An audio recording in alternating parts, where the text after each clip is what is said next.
बात कर रहे थे कि अगर जलजला आ जाए तो उससे किस तरीके से अपने आप को जो है वो सेफ किया जाए। और इसी हवाले से हमारे साथ मौजूद थे फारूक अहमद साहब, जो हमें तरीके बता रहे थे। ये तर्जुमान है रेस्क्यू 1122 के।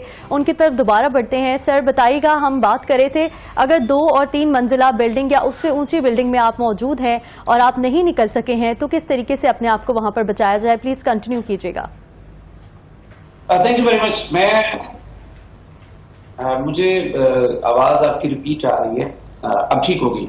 ठीक। ओके, मैं बात कर रहा था कि अगर 3 मंजिला से ज्यादा आप ऊंची बिल्डिंग में हैं और आपका ये ख्याल है कि आप इस टाइम स्पैन के अंदर आप इवैक्यूएट नहीं कर सकते, तो उसका बेहतर तरीका ये है कि एक कमरा या एक जो हॉल है उसका जो मिड वाला एरिया है वो उस एरिया के बनिस्बत ज्यादा खतरनाक है, ज्यादा डेंजरस है, ज्यादा हैजर्डस है जो दीवारों के पास है। अब दीवारें 2 किस्म की है। एक दीवार वो है जो बिल्डिंग के अंदर की तरफ खुलती है और एक दीवार वो है जो आपके ओपन टू स्काई एरिया की तरफ है। तो आप कोशिश करें, अगर आप इवैक्यूएट नहीं कर सकते, इमारत बहुत बुलंदों वाला है, तो आप कोशिश करें कि आप सबसे पहला काम ये करें, अगर को आपको मजबूत स्ट्रक्चर मिल जाए, कोई बड़ी अलमारी हो, कोई बड़ा मजबूत मेज हो, कोई बड़ा टेबल हो, कोई हैवी ऐसी जगह हो जिसके मुतालिक आप यकीन रखते हो कि इसके ऊपर अगर कोई लेंटर गिर जाएगा तो मैं इसके नीचे अपने आप को सेव कर लूंगा और मुझे रेस्क्यू टीम में आके निकाल पाएंगी, तो आप उसके नीचे पना लें।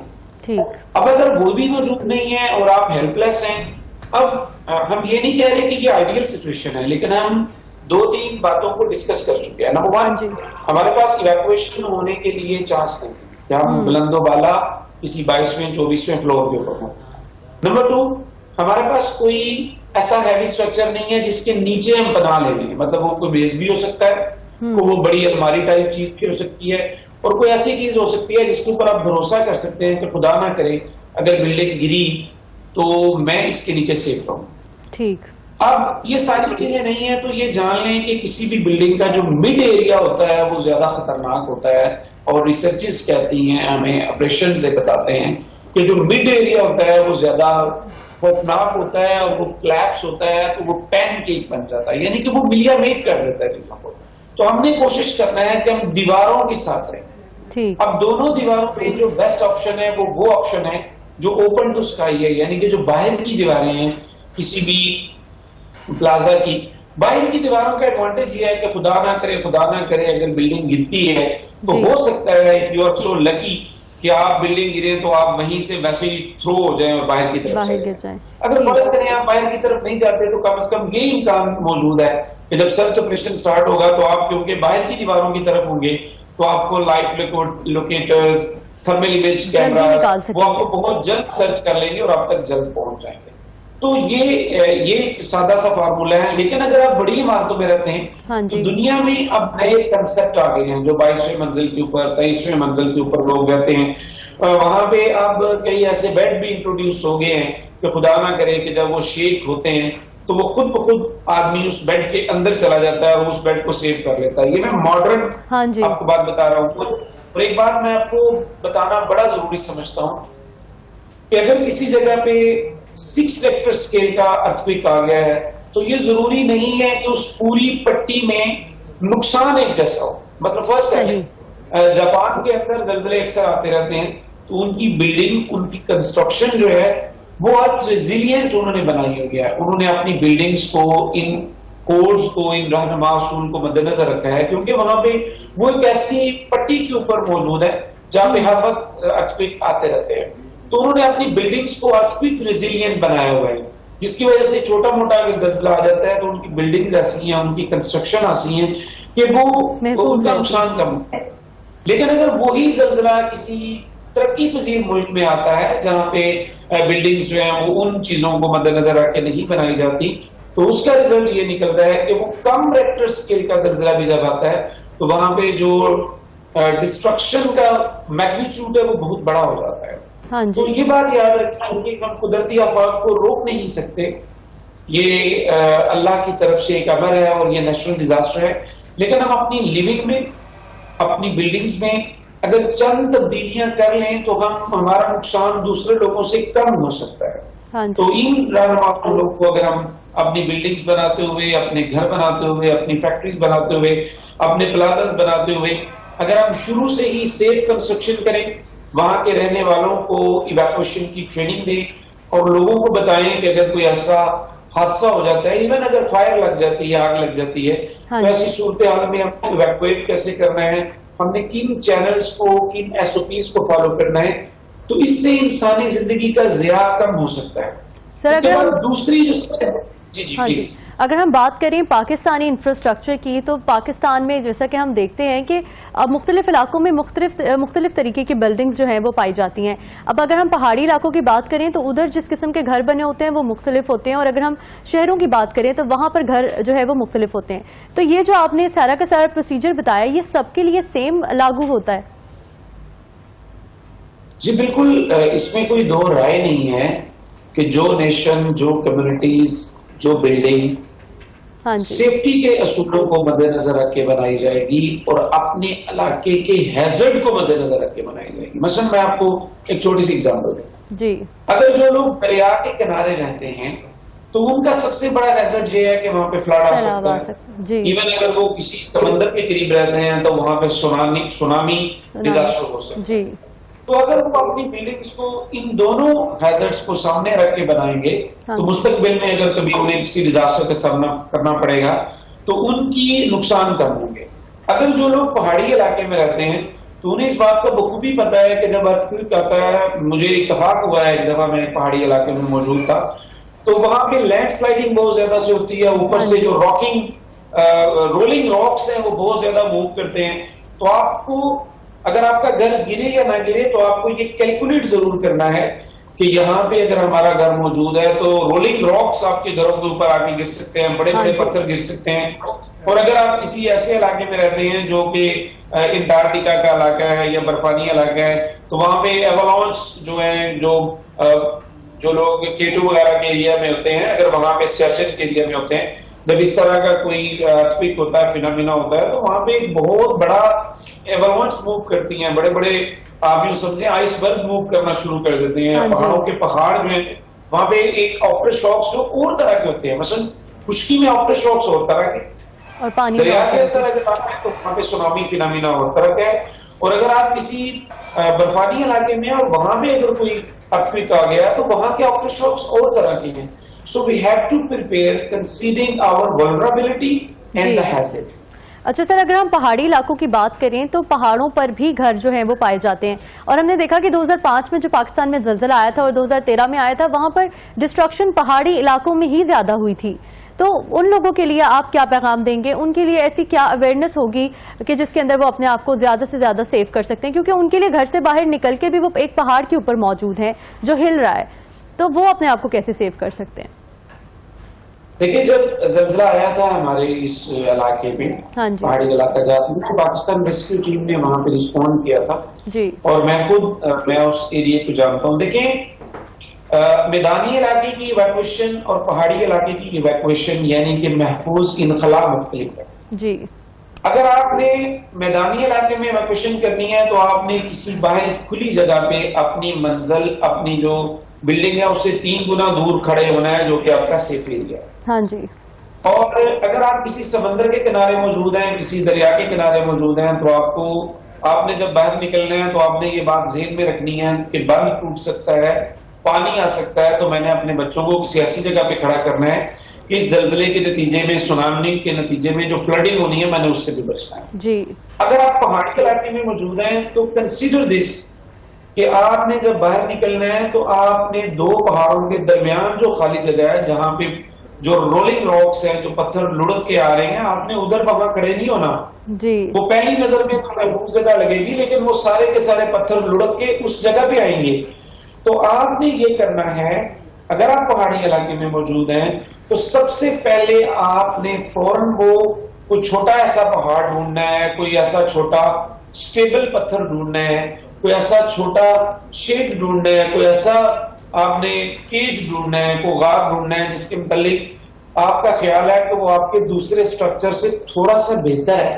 ठीक, थोड़ा सा देखिए, हम ऐसी जगहों पे जब इवैक्यूएशन करते हैं तो हम 100% सेफ जगह पे नहीं जा सकते, लेकिन हम कंपैरेटिवली सेफ जगह पे जा सकते हैं जी।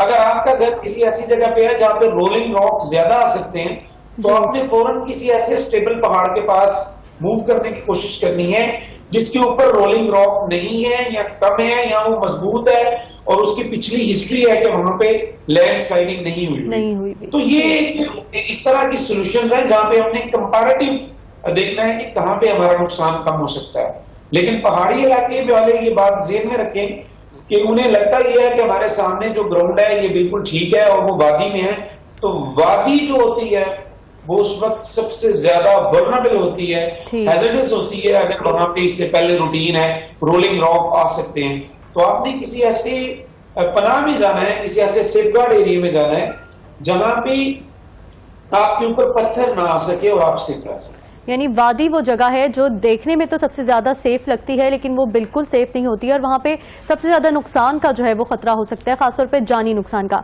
सर, ये तो बात हो गई तब जब जलजला आया और आपने अपने आप को किसी तरीके से बचाने की कोशिश कर ली। अक्सर ऐसा अभी हमने देखा तुर्किया की अगर अब एग्जाम्पल ले लें तो बहुत सारी बिल्डिंग्स जो हैं, 700 से ज्यादा ऐसी बिल्डिंग्स हैं जो तबाह हो गई हैं और उनके मलबे तले बहुत से अफराद अभी भी फंसे हुए हैं और उनमें बहुत से लोग जिंदा भी होंगे। तो अगर मलबे तले किसी तरीके से आप आ गए हैं और आपने जैसा कि कहा कि आप कोई ऐसी शेड का सहारा ले लें या आप किसी ऐसी टेबल का सहारा ले लें, कोई ऐसी चीज ले लें जो आपको पता है कि आपको बचा सकती है, आप उसके नीचे हैं लेकिन बिल्डिंग अब आपके ऊपर जो है वो इर्द गिर्द बिल्कुल कुछ नजर नहीं आ रहा है और आप अंदर फंस गए हैं, तो उस केस में सर्वाइव करने का तरीका क्या है? देखिए, आप सब लोग मीडिया पे देख रहे हैं और जैसे मैंने आपको बताया कि अभी थोड़ी देर पहले मेरे पास न्यूज आई है कि Pakistan urban search and rescue team जो यूनाइटेड नेशन से सर्टिफाइड है, उन्होंने एक शख्स को, नजीब नामी शख्स को वहां से जिंदा रेस्क्यू कर लिया है। तो हम यहाँ से अपनी केस स्टडी और आपके सवाल को स्टार्ट करें। जी। लेकिन नजीब कन्फाइंड स्पेस हम उन एरिया को कहते हैं जो थोड़ी सी खुली जगह होती है, तो वो वहां पे मौजूद था और उसकी टारगेट जो है वो ट्रैप थी। अगर वो वहां पे उस कन्फाइंड स्पेस में ना होता तो खुदा ना करे वो तो उस कोलैप्स स्ट्रक्चर के अंदर फंस जाता, तो उसकी जान बाकी हो जाती और वो जान भाग हो जाता। लेकिन उसकी टांगें फंसी हुई थी, बाकी उसका दर्द जो है वो ठीक था।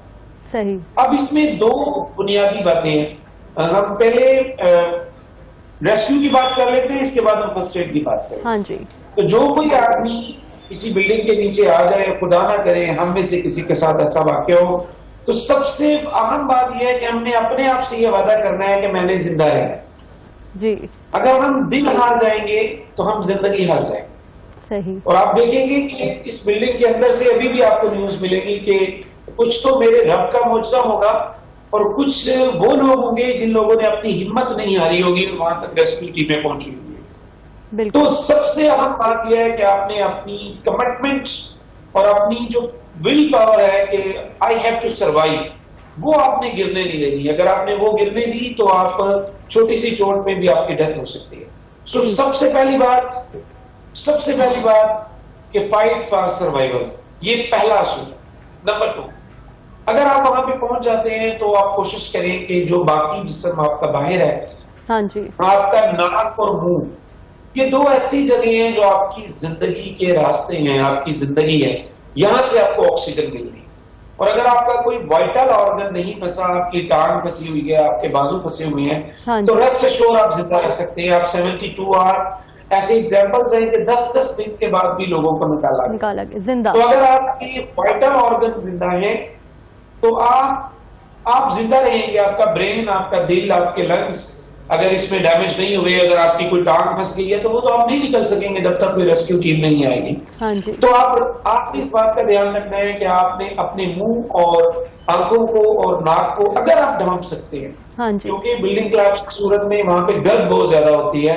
तो आप पहले अटैक में फंस गए हैं, आपकी टांग फंस गई है, लेकिन आपका मुंह और नाक बच गया है, तो आप ऐसा करें कि अगर आप पॉसिबल है, अगर आप थोड़ा सा मूव कर सकते हैं, आपके करीब कोई ऐसा कपड़ा मौजूद है, कोई ऐसी चीज है, तो अपने चेहरे को ढांप दें। उसके ढांपने का फायदा ये होगा कि आपको कम से कम गर्म थोड़ा सा फिल्टर होकर आपके मुंह के अंदर ऑक्सीजन जाएगी, तो आपका जिस्म जिंदा रहेगा। और अब आपने मैनुअली आपने सोचना है कि यार अब मैंने जिंदा रहना है और आपने अपनी एनर्जी बचा कर रखनी है। अगर आप शोर करेंगे तो आपकी ऑक्सीजन ज्यादा लगेगी, आपकी एनर्जी ज्यादा लगेगी। अब आप वेट करें कि आपके पास टीमें पहुंचे, आपके करीब जाहिर है डेब्रिज बनी हुई होगी, तो लोग ऊपर चढ़े तो आप किसी मजबूत चीज को पकड़े तो उसके साथ नॉक करें, टक टक टक टक टक टक 1 2 3 करें, ताकि आवाज इससे फायदा ये जो लोग आपको रेस्क्यू करने के लिए आए हैं वो उस आवाज को सुनेंगे, उन्हें पता चलेगा कि ये बंदा यहाँ पे मौजूद है। कोशिश करें मुंह से ना बोलें, जब आप मुंह से जोर लगा के बोलेंगे आपकी एनर्जी जाया होगी, आप आहिस्ता आहिस्ता एग्जॉस्ट होते चले जाएंगे। तो आप अपने हाथ के साथ कोई वट्टा, कोई कंकर, कोई रॉक, कोई लकड़ी, कोई वुडन पीस, उसके साथ आप दरवाजे को, अपनी मिट्टी को खटखटाएं जोर जोर से। हाँ जी, इससे फायदा ये होगा, और वक्फे वक्फे से खटखटाएं, अपनी एनर्जी को बहाल रखें। नंबर 1। नंबर 2, आप तक 1-2 लोग पहुंच गए हैं लेकिन आप फिर भी ट्रैप हैं, तो do not pull your leg, अपनी लेग को पुल ना करें, और उस बिल्डिंग के ऊपर जो लोग सही हैं वो अंधाधुंध ऊपर न चढ़े। हो सकता है उसके नीचे और ज्यादा लोग हो। आप जरा ज़ूम करें ना, खुदा ना करे, खुदा ना करे, खुदा ना करे, हम में से कोई शख्स अगर बिल्डिंग के नीचे है और उसके ऊपर अगर अंधाधुंध लोग चढ़ी जा रहे हैं, उन्हें कोई पता नहीं है, so don't run over the collapse building please. अगर आप उसके ऊपर चढ़ेंगे तो आप उस लोड का हिस्सा बन रहे हैं जो नीचे शख्स दबा हुआ है, उसके ऊपर आप चढ़ गए हैं, आपका 60 केजी वजन है, 70 केजी वजन है, 80 केजी वजन है, तो वो उसकी टांग के ऊपर बढ़ रहा है। ये बात आप ज़हन में रखें। दूसरी बात ये है कि उस बिल्डिंग के करीब आप वाइब्रेशन ना करें। जब आप वाइब्रेशन करेंगे तो उस बिल्डिंग के अंदर जो छोटे मोटे बीम्स हैं वो वाइब्रेट करेंगे और वो मजीद पैक होते चले जाएंगे। तो इस बात का आपने ध्यान रखना है। और अगर आपने किसी जिंदा आदमी तक एक्सेस कर लिया तो उसको फ्लूइड दें, वाटर रिलेटेड चीजें दें, उसको पानी पिलाएं, पानी की डेफिशिएंसी उसके अंदर ना होने दें, उसको हौसला दें, उसको मोटिवेट करें और उसे कहें कि आप डोंट वरी, परेशान होने, उसे ठोस गज़ा ना दें, ठोस गज़ा देने की जरूरत नहीं है, उसे फ्लूइड दें। अब हम अगले मरहले में जाते हैं। हाँ जी, फर्ज करें कि कुछ लोगों ने हिम्मत करके, मेहनत करके, वो बीम इतना बड़ा नहीं था, उसको उठा लिया है और बंदे को नीचे से निकाल लिया है। मैं आपको एक बड़ी इंपॉर्टेंट बात आपसे शेयर करने वाला हूं। हाँ जी, अगर कोई शख्स किसी बिल्डिंग के नीचे आ जाए और उसकी नीचे लेग ट्रैप हो गई है और वो 2-3 घंटे से ट्रैप हो गया है, हाँ जी, अब कुछ लोकल वर्कर आ गए हैं, 10-15 लोग आ गए हैं, 20 लोग आ गए हैं और वो डिसाइड कर लेते हैं कि हम इस बिल्डिंग को ऊपर उठा लेते हैं और इस बंदे को बाहर निकाल लेते हैं। प्लीज अगर आप उस बोझ को उठाएंगे तो एक मेडिकल फिनोमिना है कि वहां पे कुछ ऐसी चीजें प्रोड्यूस हो जाती हैं, जब किसी जगह को कट कर दिया जाता है, उसके ऊपर लोड आ जाता है, तो वहां पे कुछ ऐसी मेडिकल आप समझ लें कि केमिकल पैदा हो जाते हैं, ऐसे मॉलिक्यूल पैदा हो जाते हैं कि जो ही उस चीज को उठाया जाता है तो एक सिंड्रोम जनरेट होता है, तो वो उस शख्स को हार्ट अटैक हो सकता है। अच्छा, उस हार्ट अटैक को, उससे बचने के लिए जो मेडिकल स्पेशलिस्ट हैं वो पहले बाकायदा उस बंदे को आईवी लाइंस लगाते हैं, उनको बाकायदा एक इंजेक्शन लगाए जाते हैं सर्वाइवल के लिए, उसके बाद उसको वहां से उठाया जाता है। मैं उस टर्म्स में, उस पेचीदा टर्म में नहीं पढ़ना चाहता। जब आप वजन उसके ऊपर पड़ा रहेगा, उसके ब्लड वहां से रुका हुआ है और वहां की हो सकता है कि माइनर सी ब्लीडिंग भी हो गई हो और उसके नीचे क्रश सिंड्रोम, क्रश हो गई है बॉडी, और 48-72 घंटे के बाद जब आप उसको उठाएंगे, ये बात जहन में रखें, एक ऐसा सिंड्रोम वहां पे पैदा होता है, एक ऐसी मेडिकल कंडीशन पैदा होती है कि उसके उठने के बाद अगर वो बंदा बिल्कुल ठीक है तो उसको हार्ट अटैक हो सकता है। आम लोगों के सुनने के लिए मैं आपको ये बात बताऊं कि जब ऐसा होता है तो कुछ ऐसे बिग मॉलिक्यूल जनरेट होते हैं, वहां पे बन जाते हैं, वहां पे ब्लड की सप्लाई ना होने की वजह से। तो जब हम उस वजन को उठाते हैं तो वो जो बिग मॉलिक्यूल्स हैं जिनको फौरी तौर पे हमारा हार्ट कैटर नहीं कर सकता, वो फौरन जब ब्लड सर्कुलेशन के जरिए हार्ट के अंदर जाते हैं तो वहां पे वो हार्ट अटैक का सबब बनते हैं। तो आपने कभी भी किसी जगह पे कोई आदमी ट्रैप है, आमतौर पे we have a hero sense, हम जल्दी उसको निकालने की कोशिश करते हैं। अगर उस बंदे को वहां पे ज्यादा देर हो गई है तो फर्स्ट ऑफ ऑल आपको वहां पे किसी डॉक्टर को बुलाना है ताकि वो उसको कुछ ट्रीटमेंट करें, ताकि वो जो सिंड्रोम होती है, वो जो रिफ्लेक्सिक बनता है, तो उसकी जान बच सके। ये बहुत ज्यादा जरूरी है। अब हम आगे बढ़ते हैं। जी सर, अब आपने उस पेशेंट को बाहर निकाल लिया है, तो जिंदगी बचाने की किसी भी जगह पे जब हादसा होते हैं तो 2 बेसिक चीजें हैं। नंबर 1, उसका सांस बहाल रहना चाहिए। अगर उसका सांस बहाल नहीं है किसी भी शख्स को अगर 8 मिनट से ज्यादा देर ऑक्सीजन ना मिले तो वो बायोलॉजिकल डेथ में चला जाता है और वो डेथ रिवाइव नहीं हो सकती। तो ऑक्सीजन का मिलना उसके मुंह और नाक के जरिए और उसके बाद उसकी दिल की धड़कन का बहाल रहना जरूरी है। अगर उसकी टांग कट भी गई है और उसकी दिल की धड़कन बहाल है तो हम उसकी जिंदगी की उम्मीद कर सकते हैं। और दूसरी बात यह है कि उसकी जो ब्लीडिंग है उसको कंट्रोल करना बहुत ज्यादा जरूरी है।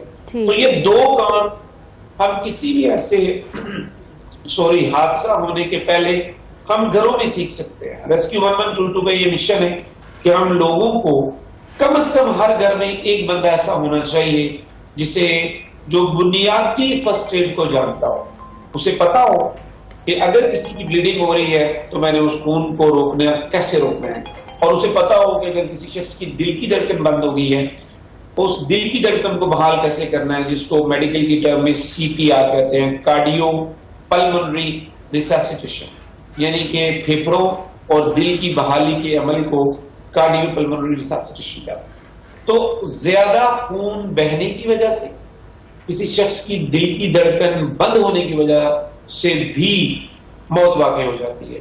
तो कहीं ऐसा ना हो कि आपने 72 घंटे की भरपूर मेहनत की है तो आपने उस बंदे को बाहर निकाल लिया है और उसके खून बहने और दिल की धड़कन बंद होने की वजह से या वो एक जो सिंड्रोम है उसकी वजह से उस बंदे की जान बच जाए। इसीलिए जो पाकिस्तान रेस्क्यू टीम जो इंटरनेशनल रिस्पांस पे गई है, urban search and rescue team में ऐसे लोग मौजूद हैं जो इन सारी चीजों पे महारत रखते हैं। वो इन सारी चीजों का एक मुकम्मल यूनिट है कि वहां पे ये जो रेस्क्यू टीम्स जाती हैं इनको हर चीज के ऊपर महारत होती है। आपने बड़ी डिटेल में बता दिया कि अगर कोई शख्स जो है वो लोग अगर किसी मलबे तरे इंसान को निकालने की कोशिश कर रहे हैं तो वो किन चीज़ों का ख्याल रखें, लेकिन कुछ बेसिक्स अगर आप बता दें उन लोगों के लिए जो बचाने की कोशिश करें, क्योंकि हमने देखा है कि अब जिसकी बात करें तो यहाँ पर घर ही होते हैं, यहाँ पर बिल्डिंग ज़रा कम है और हमने देखा है कि यहाँ बहुत सी सोसाइटीज़ हैं और साथ साथ बहुत सारे घर होते हैं और बीच में एक रोड होती है और बहुत खुले मैदान एकदम से सोसाइटीज के अंदर ढूंढना थोड़ा सा मुश्किल हो जाता है। तो उस केस में घरों से निकल के लोग गली में ही इकट्ठे हो जाते हैं, उनके लिए कोई मैसेज दे दें। देखिए, मैं अर्ज कर चुका हूं कि जो बेस्ट डिस्टेंस है वो बिल्डिंग से अगर हम 3 गुना दूर हो जाएं तो बहुत बेहतर है। लेकिन जब हमारे पास ऑप्शन ही नहीं है, हम किसी ऐसे 1 किलोमीटर के कंजेस्टेड सर्कल में मौजूद हैं कि हम वहां से निकल नहीं सकते, तो हमने कंपैरेटिवली बेहतर जगह पे जाना। ठीक। अगर आप किसी ओपन एरिया में जा सकते हैं वेल एंड गुड, अगर नहीं जा सकते तो हम कोई ऐसा शेडी स्ट्रॉन्ग एरिया ढूंढ लें, कोई लोहे का टेबल ढूंढ लें, कोई लकड़ी का स्ट्रक्चर ऐसा ढूंढ लें जो उस बिल्डिंग से अलग है, लेकिन अगर ऊपर से कोई चीज गिरे, कोई पत्थर गिरे, कोई दीवारें गिरे तो आप उसमें सेफ रह सकें। पहली आइडियल सिचुएशन मैंने बता दी है कि हम 3 गुना दूर हो। अब आप 3 गुना दूर नहीं हो सकते तो फिर अपनी कंपैरेटिव इजी एरिया में जाना है जहां पे हम खड़े हों, हमारे साथ कोई बड़ा पोल ना हो, हमारे पास कोई ऐसी चीजें ना हो जो लुढ़क सकती हो, हमारे साथ कोई बिलबोर्ड खड़ा ना हो। तो इन कंपैरेटिव सेफ जगहों के ऊपर आपने जाना है। और अगर जब कभी कोई ऐसा मैसेज, ऐसा कोई प्रॉब्लम हो जाता है, मैं एक और बात जो इंटरनेशनल प्रैक्टिस है मैं आपको कहना चाहूंगा कि आप अपने खानदान के तमाम लोग अपने मुल्क से बाहर एक नंबर को रेस्क्यू नंबर जरूर डिक्लेयर कर दें। ये मैं बड़ी अहम बात बता रहा हूँ जी कि फर्ज कर लें कि अगर पाकिस्तान के अंदर अल्लाह ना करे कभी ऐसा हो कि ज़ल्ज़ला आ जाए तो वहां का ज़ाहिर नेटवर्क खराब हो जाता है, तो आपके पूरे खानदान के लोगों को एक बात तय कर लेनी चाहिए कि हमारा जो दुबई के अंदर रहने वाला बंदा है, हमारा जो फलाने जगह पे रहने वाला बंदा है, वो हमारा एक मेन सोर्स ऑफ इंफॉर्मेशन होगा। उसकी वजह यह है कि जब रेस्क्यू टीम में, इंटरनेशनल रेस्क्यू टीम में वहां पे पहुंचे तो आप किस नंबर पे कॉल करें, आपके पास वो सैटेलाइट नंबर लेके आते हैं, तो आप फौरन अपने उस दूसरे मुल्क में रहने वाले भाई को कॉल करके अपनी इंफॉर्मेशन दे दें कि भाई मैं खैरियत से हूं, या आप अपने कोई ईमेल ऐसी बना लें क्योंकि आपके मुल्क का नेटवर्क तो काम नहीं कर रहा। तो ऐसी सूरत हाल में आपने एक अपना नंबर भी डिक्लेयर करना है ताकि आपके खानदान के लोग जुड़ सके। तो आप फिर उस सवाल की तरफ आते हैं कि आपने कंपैरेटिवली सेफ जगह पे जाना है। सर सर से हमारा कनेक्शन फिर से थोड़ा सा लॉस्ट हो गया। हम बात कर रहे थे कि अगर जलजला आए तो ऐसे कौन से इकदाम करें जिससे आप अपने आप को सेव कर सकें। उन्होंने बहुत सी ऐसी चीज़ें बताई अलग अलग तरीके से हमें बताई। किसी भी जलजले के दौरान आप किसी हद तक अपने आप को महफूज कर सकते हैं अगर आपको कुछ थोड़ी बहुत अवेयरनेस हो इस बारे में कि कौन सी चीज़ें आपके लिए नुकसानदेह हो सकती हैं और कौन से काम करना आपके लिए फ़ायदेमंद हो सकता है। सर हमारे साथ मौजूद हैं, फारूक अहमद से हमारा राब्ता जो है वो बहाल हो गया है। सर कंटिन्यू कीजिएगा। मैं अर्ज कर रहा था कि हमने ये जो जितने टॉपिक डिस्कस किए हैं, जिसमें इवैक्यूएशन है, जिसमें ये चीज है कि हमने लिफ्ट के जरिए बाहर नहीं आना, जिसमें हमने ये जिक्र किया है कि हमने अपनी बिल्डिंग से तीन गुना दूर जाना है। अब हमारे पास कोई ऑप्शन नहीं है। फिर मैंने ये बात डिस्कस की है कि हमने जो बाहर की तरफ दीवारें हैं वहां पे हमने कोशिश करनी है बना लेने की। फिर मैंने ये बात डिस्कस की है कि हमने लिफ्ट को इस्तेमाल नहीं करना। अब हम आगे बढ़ते हैं। जैसे आपने सवाल किया था कि अगर हम किसी टाइट एरिया में मौजूद हैं, वहां पे 1 किलोमीटर के रेडियस में कोई जगह ही मौजूद नहीं है, हाँ जी। फिर आप कॉमन सेंस यूज करें और आप सोचें कि मेरे पास कंपैरेटिवली बेहतर जगह कौन सी है। अब जाहिर है आपके पास सिर्फ एक ही गली है, तो उस गली में जाने के अलावा आपके पास तो और कोई ऑप्शन नहीं है, तो ये मजबूरी है। तो अगर आप उस गली में जा रहे हैं और आपका ख्याल है कि यार ये जो दूसरी तीसरी मंजिल की इमारत है, ये मेरे ऊपर हमारे ही घर का मटेरियल गिर सकता है, तो फिर अगर कोई टेबल वहां पे अवेलेबल हो सकता है, अगर कोई ऐसा स्ट्रॉन्ग अलहदा से स्ट्रक्चर मौजूद है, लकड़ी का हो सकता है, कोई और अलहदा से कैबिन हो सकता है जो आपके लिए फॉर द टाइम बीइंग आपके लिए अम्ब्रेला का काम करे, तो ये आपके पास एक कंपैरेटिव सेफ जगह है। बाकी जो सेफ्टी के असूल है, ये तो फिर लोगों को शऊर आना चाहिए ना कि कौन से इलाके जो है वो ज्यादा सेफ हैं। जब हम अपनी चीजों की सिलेक्शन करेंगे तो फिर हम इन चीजों को ज़हन में रखेंगे। यानी ऐसे मौके पे कंपैरेटिवली सेफ जगह को ढूंढें। सर जाते जाते मैं चाहूंगी एंड में आप एक छोटा सा मैसेज दे दें पैनिक के हवाले से कि लोग हल्का सा भी जलजला हो तो पैनिक बहुत ज्यादा कर जाते हैं और उसकी वजह से वो अक्सर जब बहुत बड़ी बड़ी बिल्डिंग से निकलते हैं तो अक्सर धक्कम पेल भी हो जाती है। अगर कोई मॉल है तो वहां पर इस किस्म का वाकया पेश आ सकता है। तो पैनिक के हवाले से थोड़ा सा कोई एक पैगाम आवाम के नाम। देखिए, मैंने जैसे कहा कि ऐसी किसी भी इमरजेंसी में हर शख्स जिम्मेदार है। हाँ जी। तो हम ये कहते हैं कि हमने सिर्फ नहीं बचना, हमने बाकी लोगों को भी बचाना है जी। तो अपने हवास को कंट्रोल में रखें और जो लोग जिन्होंने अपने हवास खोए नहीं वे दूसरे लोगों के लिए उम्मीद की किरण बने। तो खास तौर पे जब आप बाहर निकले तो आप सिर्फ अपना ना सोचें, आप दूसरों का सोचें। यकीन करें आप दूसरों का सोचेंगे तो अल्लाह पाक आपके लिए इसबाब पैदा कर देंगे। लेकिन अगर आपने ये सोचा कि मैं जरूर बाहर निकलूं, तो जो दरवाजा जिसकी लिमिट सिर्फ 3 आदमियों के बाहर निकलने की है, वहां से एक वक्त में 10 लोग। अपने साथ वाले लोगों का ख्याल जरूर रखें। ये भी सोचें कि अगर मैंने सेफ होना है तो मैंने बाकियों को भी सेफ करना है। आपसे किसी को नुकसान ना पहुंचे, जलजला हो या कोई और नागहानी आफत हो, अपने साथ साथ दूसरों का भी ख्याल रखें। यहाँ पर वक्त हुआ एक ब्रेक।